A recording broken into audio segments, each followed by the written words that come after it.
kubwa sana. Tumbo nayo imekuwa kubwa sana by the way guys, unajua. Lakini guys, sometimes mimi nakaanga hivi nafikiria mama. Ushamba ni mbaya sana by the way. Ushamba ni kitu mbaya sana. Kama kuna kitu mbaya kwa hii dunia ni ushamba. Ushamba ni kitu mbaya. Yaani unaweza kuwa mshamba ukakuwa shamba. Unajua sasa sometimes unajua ukienda Nairobi, ukitoka Western ukienda Nairobi, mtu atakujua tu wewe ni mshamba. Maana unafanana na shamba. Baadaye ushamba ni mbaya sana. Jina nitapata nani anitanue nikuwe mtoto wa Mocheni, nisikuwe mshamba sana hivi. Shamba ni mbaya sana by the way guys.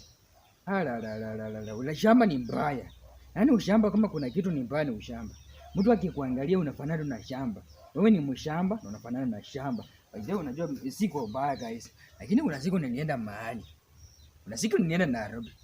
Sasa wakati tumekula tumemaliza. Wakati wameleta ugali mzuri nimeswaga ugali mpaka ikaniita baba. Yaani nimeswaga ugali na kila mtu ananiangalia hivi. Yaani kila mtu alinishangaa. Unajua ushakula ugali mpaka una sweat. Unakula ugali mpaka una sweat. Anakuambia umefanya kazi. Lakini hujafanya kazi. Unakula ugali kabisa, unakula ugali. Yaani ukikula hivi ugali hivi. Ukikaa hivi hata ukilala hivi. Yaani hakuna kulala vizuri. Alafu unajuanga unakula unalaliki vizuri. Acha unalalanga tu. Kazi ni kuongeza tu maji kidogo. Kuongeza tu maji kwa tumbo kidogo. Nilijuaga ugali kweli. Lakini ushamba ni mbaya guys.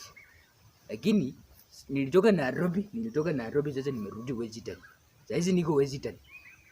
Lakini kuna kitu nilibeba. Unajua nimetembea Western yote mzima lakini sijapata. Kuna kitu nilibeba. By the way guys, hii kitu inasaidianga nini? Juu mimi nilikuwa mahali. Sasa nikaona wakati tumekula tumemaliza kila mtu anachukua yake. Sasa unajua imewekwa kwa meza hapo hivi. Imewekwa hivi kwa meza. Sasa ile ukijifanya wewe ni mtoto, wewe ni mtoto wa mjini. Sasa unajifanya wewe ni mtoto wa mjini kidogo. Sasa kila mtu akachukua yake. Sasa mimi na mimi nikachukua hii. Lakini by the way guys, hii kitu inasaidianga nini? Si mniambiemo. Hata mimi mnichanue kidogo. Mniambiemo kidogo hii kitu inasaidianga nini? Imagine mtu unaenda mahali alafu kila mtu anachukua hii. Alafu anafanyama hivi. After kuchukua na wanyama hivi. By the way guys, hii kitu inasaidianga nini?